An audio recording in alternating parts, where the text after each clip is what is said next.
How's everybody doing this fine day? My name's Alan Roberts, back at you with some fun today. Well, some people are going to consider it fun. I consider it fun. Sorry about running a couple minutes late. I had a little issue with having to redo my password for my YouTube account. So that is always fun, always interesting, and I'm happy I got it done. But today we're going to talk about how obesity has a personal responsibility, a selfish burden on family, society, and the planet. And basically, this is stuff I have talked about forever, but I have decided to start, as people have for some reason mistaken my jovialness, my swearing, as a reason to discount what I say as non-scientific or not based in fact, even though I ran $100 million a year in healthcare business at one point in time. I'm just going to read through the article that I have put out. I very much, very much have enjoyed putting these things together. And it's basically because I think it's just rather important that we keep looking to do so, that we keep broadening our horizons and stuff like that. And let me see. Where is the article? Where did I put it? This one is, oh, it's published already. Obesity is a personal responsibility. Here we go. All right, good. I shall put it in here. Boom, here we go. So obesity is a personal responsibility, a selfish burden on family, society, and the planet. And I'll do some Q&A real quick. I'm just going to read through most of this. It's defined by the World Health Organization, those pieces of shit that don't even know what the fuck they're talking about, as a body mass index of 30 or more. I personally look at obesity as a waist to height ratio of 0.6 or higher. I mean, 0.5 to 0.6, we need to do some work. You're at heightened risk, but you're not actually quite obese. 0.6 or higher, you're obese. And you need to fix that shit. Let's see. It serves to 1 billion people globally in 2022. Despite the complexity of obesity, it is fundamentally a matter of personal responsibility rooted in choices about diet, exercise, and lifestyle that individuals can control. I know people don't like to even think about this, but this is absolutely the 100% truth. When these choices lead to obesity, they selfishly place a disproportionate burden on families, society, and the planet, consuming resources and imposing costs that others must bear. This article contends that obesity, at its core, reflects a failure of personal accountability, and its consequences unfairly strain those around the individual. Drawing on scientific evidence, we explore how obesity taxes familial support, societal systems, and Earth's finite resources, framing it as a preventable condition with selfish ramifications. Obesity as a choice, the science of control. The notion that obesity is entirely a person's responsibility rests on the reality that weight gain results from caloric imbalance, consuming more energy than one expends. A 2022 New England Journal of Medicine study demonstrated that lifestyle interventions, including dietary changes and increased physical activity, reduces obesity rates by 30%, even amongst those with genetic predispositions, proving that individual actions can override predisposing factors. While genetics play a role, over 900 BMI-related variants were identified in a 2021 Nature Genetics study. Their influence is not absolute. The American Journal of Clinical Nutrition 2020 found that genetically at-risk individuals who adhere to calorically controlled diets maintain healthy weights, underscoring that behavior trumps biology. Very, basic. Reality, is what we should say. Environmental excuses, and I love that I'm using the word excuses, like food deserts or sedentary lifestyles, also fall under scrutiny. In 2021, a Journal of Nutritional Studies showed that even in low-income areas, individuals who prioritize meal planning and home cooking had obesity rates 25% lower than those who relied on processed foods despite similar access. Exercise, too, is a choice. The British Journal of Sports Medicine in 2023 supported that just 150 minutes of weekly moderate activity and merely 21 minutes a day halves obesity risks achievable through walking or household tasks, regardless of urban design. Now, I oftentimes tell our clients that I don't care what you do for 30 minutes a day, but 30 minutes a day, have a directed time when you are going to do nothing but just physical activity. That could even be vigorous house cleaning. That's where that came from, by the way. Let's see. Obesity tripling since 1975 per WHO data aligns with rising fast food consumption and screen time, not uncontrollable forces. As its root, obesity reflects decisions individuals can and must own. Familial burden, a selfish strain. Obesity's impact begins at home, selfishly draining family resources. A 2018 obesity review study found that family members of obese individuals spent 37% more time caregiving, managing medications, assisting with mobility, or driving to appointments than those with healthy weight relatives. This time, unpaid and unasked for, diverts attention from other familial needs like children rearing and personal pursuits. For example, a spouse might skip a workout or a child's event to accommodate an obese partner's needs, a direct consequence of one's personal choices. Financially, the burden is stark. 2020 Health Affairs analysts concluded that households with obese members face $4,871 higher annually medical costs driven by treatments for obesity-linked conditions like diabetes and heart disease.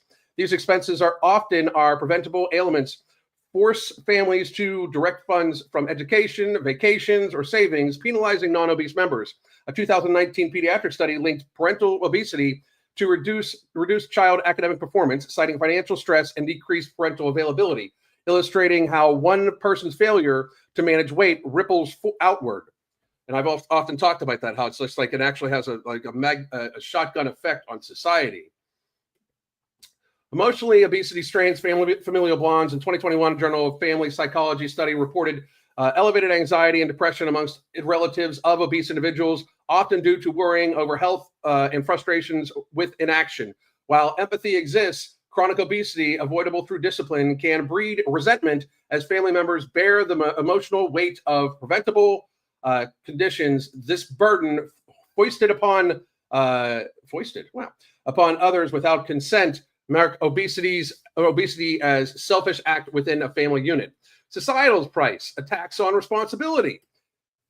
At the societal level, obesity imposes a selfish cost that responsible citizens must subsidize. The Center for Disease Control and Prevention, CDC, an organization that should be just done away with because they don't control or prevent any diseases. But anyway, estimated U.S. Obesity relatively medical costs at $173 billion in 2019, a figure likely exceeding $200 billion in 2025.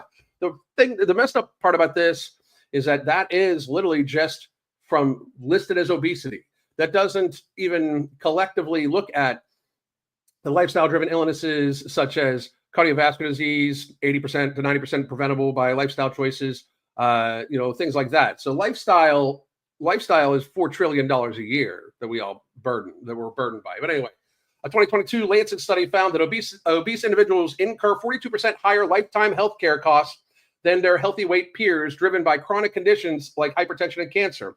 Public programs like Medicare and Medicaid cover 43% of these expenses per a 2023 Milken Institute report, meaning taxpayers, including those who maintain healthy lifestyles, foot the bill. In the UK, the National Health Service spends $6.5 billion yearly on obesity-related care, and these funds are all 100% taxes. If you live in like Canada or England, you should be very, very, very upset that obese people are paid for through the NHS or your socialized health care, because frankly, you're paying for people's poor choices. But productivity loss amplify this burden. The 2020 American Journal of Health Promotion study showed obese individuals were 1.5 more times likely to miss work, costing employers $73 billion annually. Colleagues pick up the slack, and businesses raise prices, affecting everyone. Disability can further strain the system. In 2019, a BMJ study found obese individuals were 2.3 times more likely to receive benefits funded by public coffers. These costs stem from personal choices, overeating, inactivity that could be mitigated with effort, yet society pays the price. Critics cite systemic factors like unhealthy food subsidies. But in 2021, a health economic study found that even with price disparities, individuals who budgeted for whole foods avoided obesity, proving personal agencies prevail. Obesity's societal toll is a selfish imposition on those who choose health, subsidize that don't. Who choose health, subsidize those that don't. That's why. Planetary harm, a selfish footprint. Obesity selfishness extends to the planet, consuming resources at an unattainable, unsustainable rate. A 2019 obesity study calculated that obese individuals require 19% more calories daily, totaling 281 trillion extra calories globally, enough to feed 300 million people. In the world where 828 million people face hunger in 2021, this excess reflects a choice to overconsume rather than conserve. These calories come from high emission sources like the Lancet Planetary Health 2020 linked obesity prone diets rich in meat and processed foods to 60% higher greenhouse gas emissions per calorie than plant-based options, which plant-based options are not very healthy for you either anyway. But livestock farming, per the FOU, accounts for 14.5% of global emissions. And 2021 Water Resource Research Study noted that producing 1 gram of beef uses 15,000 liters of water, resources squandered on preventably overeating. So the more if you overconsume just to get fat and unhealthy, I mean, should consume enough to be healthy. But anyway, transportation feels the weight too. 2020 Transportation Research Part D study estimates that obesity adds 1.1 billion gallons of gasoline annually to the U.S. So they're driving the price of gas up too, emitting 11 million metric tons of CO2, equivalent to a small nation's output. Airlines adjust fuel budgets for heavier passengers. Journal of Air Transportation Management 2018, raising costs and emissions for all waste compounds the issue. A 2023 Environmental Science and Technology study found that obese-related waste, packaging, medical refuse adds 3.2 million tons to U.S. landfills yearly, boosting methane emissions. These planetary costs stem from personal decisions to overconsume and underexercise, choices that could align with sustainability, but they don't. Obesity's ecological burden is selfish prioritizing individual excess over collective survival. Addressing the counterarguments, which I always like to do. Opponents argue that genetics, poverty, and environmental limit control. But evidence refutes this. The New England Journal of Medicine 2020 showed that lifestyle trumps genetics. A 2020 American Journal of Public Health study found that even low-income individuals who prioritize health avoid obesity despite challenges. Food deserts and urban sprawl exist, but personal effort, cooking, walking mitigate their impact, per Journal of Nutrition 2021 and British Journal of Sports Medicine 2023. Responsibility lies with the individual. External factors are hurdles, not excuses. And the conclusion of this is that obesity is 100% a matter of personal responsibility, choices about food and activity that science proves individuals can control.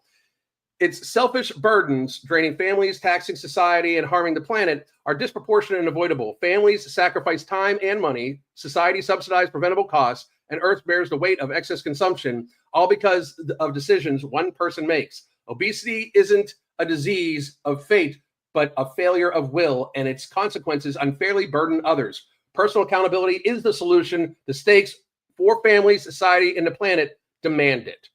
So if anybody wants this article, by the way, I believe this one, give me a second. I shall grab the link to it.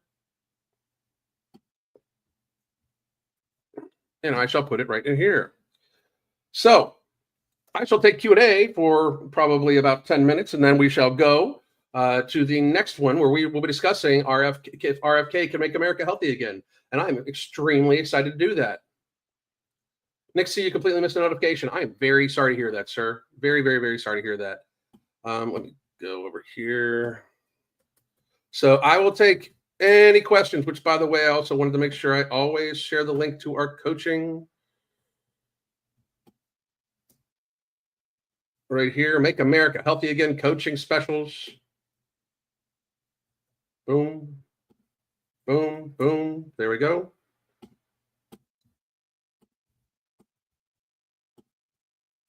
All right. I don't mind working from home, but I hate winter weather like this. It's pretty fucking cold every motherfucking place. That's for goddamn show. That is for sure. Crazy shit. Crazy, crazy, crazy shit. Anyway. What can we do here? Hey, I was wondering how one would measure waist to height with an apron belly my previous from previous extreme weight loss, you would still measure it right underneath your rib cage, like right underneath your rib cage around. That's actually where like the apron falls below that. So it would be right, like if you take a look, it would be like my rib cage ends right here.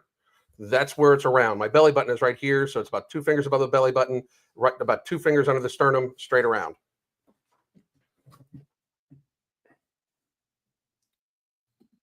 Do you just pull it tight? No, you don't pull it tight. You just you just measure. You just measure. Now, I mean, there's going to be a few other, obviously people that are still have a lot of extra skin even up there, but it shouldn't be that big of an issue. Let's see what else we got going on. Tonight, evening rants. Mark and I will be doing a little bit of comedy stuff, and then we'll be having a little bit of fun elsewhere. But I hope everybody understands, like when I make videos like this, right? I'm not really trying to hurt anybody's feelings. It just happens that we really should be like looking out for this. I will say this too, though. I'm about to start just going ape fucking shit wild on YouTube. I mean, I get more views, way more views on X, just to be honest. YouTube, I'm sick of having to pussyfoot around. So we'll see if they actually delete me, because I am going to also talk at 6 p.m. Eastern time tonight. I'm going to be talking about how the pandemic response in 2020, since we're almost 5 years out, the pandemic response was completely mishandled, and that scientific evidence has shown that what I suggested, us help the sickly and the elderly that wanted to isolate, we helped them to do so, and everybody else mingle and get their natural immunity done, and we would have been out of this shit in like 6 fucking months. So I'm doing that tonight, and we'll see if they fucking strike the video down. And if they strike the video down, I'm going to redo the fucking video, and I'm going to do it again. And if they keep striking it down, I'm going to force them to kick me off for saying true shit. Is basically what's going to fucking happen. I'm going to force them to kick me off for saying true shit, and then I'm going to sue the fuck out of them. That sounds like an idea. Unfortunately, because of the deals offered to Big Pharma, there's nothing we can do to hold them accountable. If they committed fraud, the immunity shield doesn't matter, and also we could just remove the immunity shield. It could easily be done, easily. And then here's the thing: we may not be able to go against them again, but they'll die on the vine. If they cannot have an immunity shield, they will not produce vaccines. If they will be legally held responsible for vaccine issues, they will in fact not make vaccines. And everybody's like, "Oh my God, they won't make vaccines!" Like, we should have vaccines for like very serious shit, like polio and stuff like that. I totally believe that that works. They should be tested for a long fucking time. You do not need a vaccine for a cold. You need vitamin D and to be healthy and not fat as fuck. I'll say that one more time. You do not need a vaccine for a cold. It's not even a vaccine. It's not even a vaccine. It's a gene therapy. Vaccines stop transmission. This would be technically called a leaky vaccine. Do you know what leaky vaccines do? Leaky vaccines promote variants. They promote mutation, because while the person still can get the virus, if it suppresses their symptoms, they try to find a way around that. Viruses will evolve, and it makes it evolutionarily beneficial for them to mutate, to become a variant. Reality exists. Thank you very much. I appreciate you. I'd like to know why babies are getting Hep B vaccines. I would also like to know that. What is going to come out, and it's what I've been saying for many, many years now. What is going to come out is that the healthcare industry has owned our government. The government has been facilitating the chronic illness epidemic to then feed the healthcare industry. Like, they promote ultra-processed foods, knowing that ultra-processed foods lead to comorbidities, knowing that comorbidities then fuel the revenue of the pharmaceutical and healthcare industry. If I want everybody to think about this, let's say that it wasn't 60% of the population that had at least one chronic illness. Let's say it was 5. Let's say it was 10. Let's say it was 10%. And let's say 5% had more than one, right? Let's say our obesity rate was 5% max. Our morbid obesity rate was 1%. Our super morbidly obesity rate was 0. Let's say everybody got daily exercise, everybody ate whole foods, and everybody got sunlight, slept, and plenty of hydration. How small do you think the healthcare industry would be in America? How small? Everybody knows it's lifestyle driven. Everybody understands this. Everybody knows that it's food and lifestyle driven. Everybody. But nobody wants to admit that the government has been facilitating all this bullshit. It is widely known. Like, I do not know a single person that thinks that the food pyramid is a good goddamn idea, that really deep down thinks it. I don't know a single fucking person. I really don't. But yet, it still remains. The food pyramid is still there, and they just renamed it. And we know that the USDA is full of shit. We know that an entire huge ass part of our government is full of shit. Well, in order for that to fucking be, in order for one huge organization in our government to be full of shit and basically in the pockets of a large fucking corporation, big food and big pharma, in order for that to be, the whole fucking government is corrupt. The whole thing. Wake the fuck up, people. That's why we need to make America healthy again. That's why these people that are pushing back against RFK are fucking morons. And I am going to take a break here right now. I got to put a pizza casserole into the oven that we're having for lunch. And then I am going to be back. And we're going to talk about RFK, making America healthy again. And if he can or cannot do it. So I hope to see you all soon. Goddamn. Are you currently taking LMNT for your electrolytes? That's great. Electrolytes are very important, especially for athletes. The problem is I think they took it a little too far. 1,000 milligrams of sodium per packet. That's great if you're an endurance athlete running in high temperatures, 100 plus. But if you're not perspiring that much, if you're not doing that much activity, if you're simply exercising, well, normally, it's a lot.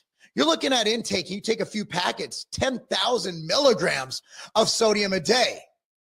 So what I like to do is I like to flavor all my water with electrolytes because electrolytes are vitally important and vitally important for you to intake.